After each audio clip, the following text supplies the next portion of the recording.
For many Protestants, part of the essential joy of being a Christian was that you could know that you are right with God, that you could know you have peace with God. The Apostle Paul, of course, says that so clearly, but the Roman Catholic apologists said, well, that was a special revelation to Paul. That wasn't meant for everybody.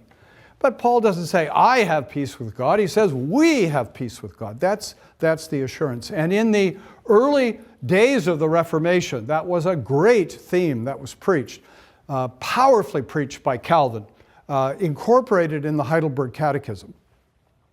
But by the 17th century, in Puritan circles, assurance was beginning to become something of a problem.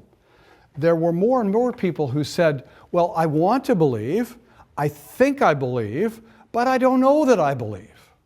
What should I think about that? How should I feel about that?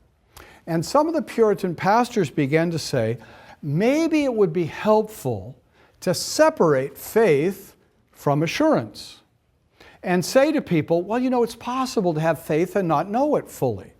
It's possible to have peace with God but not realize that you have peace with God.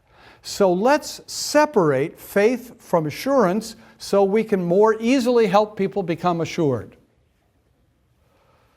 Well, you know, whenever you try to improve on John Calvin, it's like painting a mustache on the Mona Lisa. You have added something, but you haven't improved it.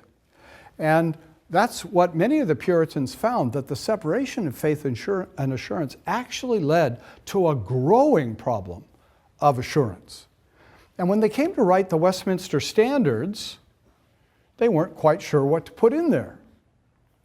And many people have said, well, Westminster teaches that assurance is not of the essence of faith. Now, there are a couple of passages in Westminster that seem to say that. But if you really read them carefully in context, what you discover, that's not what they say. Westminster is carefully written so that both the original Reformed point of view of Calvin and the later Puritan point of view, both sides can agree with the Westminster Standards. Thomas Boston made a great argument about that in the Church of Scotland in the 18th century, very convincing. So whether you think assurance is of the essence of faith or not, you can subscribe to the Westminster Confession, but to subscribe to the Heidelberg Catechism, you have to believe that assurance, at least some kind of assurance, is essential to faith. It's not enough to say, I believe. You have to have some confidence that you're actually resting in Christ and He's done His work for you. But that's the preacher in me coming out.